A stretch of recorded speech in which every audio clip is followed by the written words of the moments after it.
My name is Seth Vernon, and I'm lucky enough to call the Cape Fear Coast my home. Live here in Wilmington, North Carolina. I wasn't born here, but I got here about as fast as I could.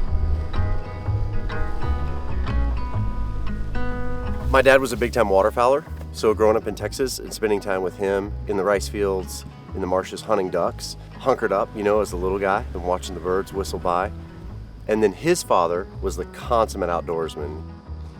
Both those guys taught me a deep appreciation for being outside.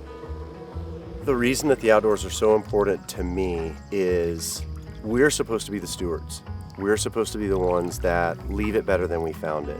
For me, a huge part of enjoying life outdoors is knowing that we are being responsible for the resources that offer us so much in return. The fact that we have this unbridled resource at our beck and call, we have to be responsible for it.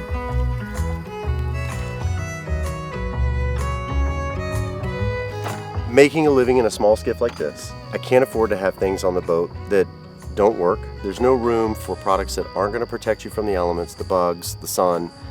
And it's important more so with the amount of pressure that our resources are getting, with the amount of chemicals in our world, to make sure that the things that I use, I would feel comfortable using on my family, my child, passing them around to my guests, making sure that they're staying covered up, safe.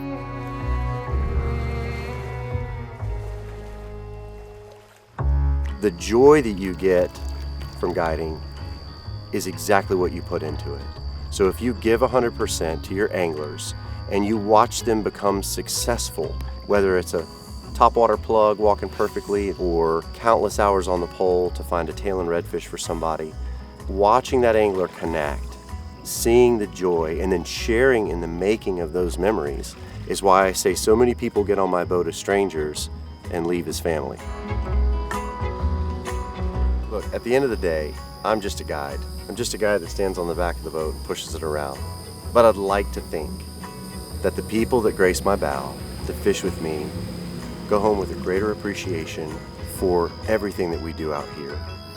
And when I'm done and I can't do this anymore, and I'm too old and rickety, I hope that my legacy will be that I left the resource and the planet and the places that I love in a better condition than when I found them for the next generation to enjoy and the next generation to enjoy.